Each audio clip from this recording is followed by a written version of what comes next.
Now going to do a goat's cheese with a cobnut and thyme crumb which gets baked in the oven.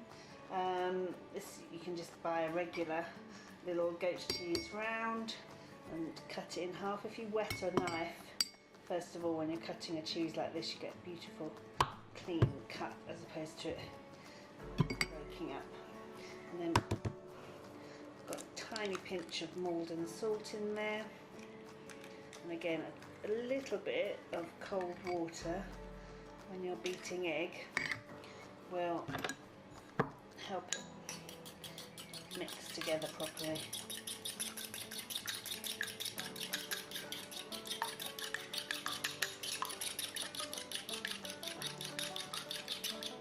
Lovely. Then we're going to take, these are just the fresh cobnuts that we took out of the cases earlier on. They haven't been, the skins haven't been taken off and they haven't been toasted, but as you're going to roast the goat's cheese, as it were, that's fine, that's all you're going to need. So just going to do a rough chop. Again, you want to keep some texture. I'm going to try and escape from them for the first few little bits. Do be conscious of the fact, obviously, if you have got anybody that's got any sort of nut allergy or nut intolerance, that you're either going to really have to scrub this board afterwards, or if it's that bad in the house, you'll probably have a separate board for that work. So just get that to a nice fine chop. You wouldn't want to do this in the grinder, because I think it goes so quickly that suddenly it will be pulverised and you'd end up with the powder, but for this you don't want that, you do want to keep some texture.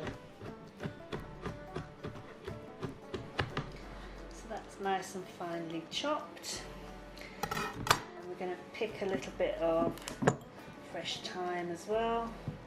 So if you go backwards along the stalk, you get the little leaves off. You don't really want the woody stalk, although this time of year it's so fresh, it's actually not that woody. So take the little tiny leaves off.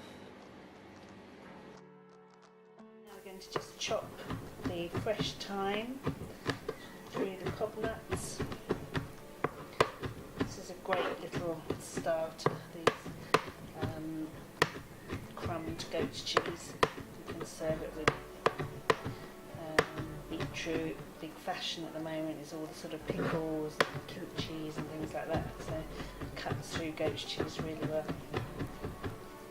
So now we've chopped the cobnuts, we're going to pop that in there, and just add a little bit, these are panko breadcrumbs, those little crunchy breadcrumbs, just to help the texture. When it cooks, it will give it a nice little crunch. The nuts are delicious, but that does help the little crisp bits on the edge. So dip your egg over here, dip your goat's cheese into your crumb. There is a technique when you're doing this, dry hand, wet hand, so try and keep one hand in the egg. And we're going to add a little bit more to that when it goes on the tray.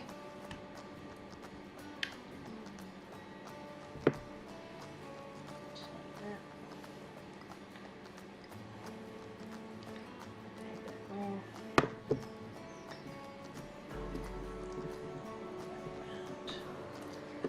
Perfect. We can add a little bit more on top, so don't miss out on any of that.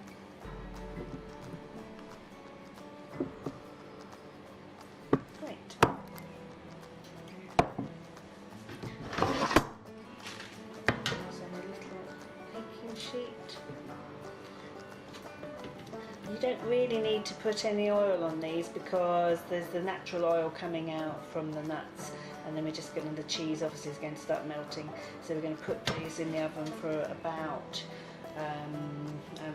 we'll look at them after 12 minutes and see how we're getting on. 12 to 15 minutes to get them nicely toasted and melted.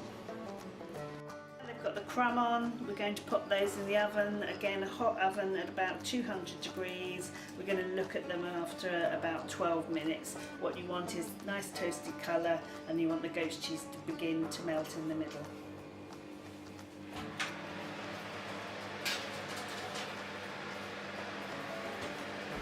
So the goat cheese looks like it's going to be ready now.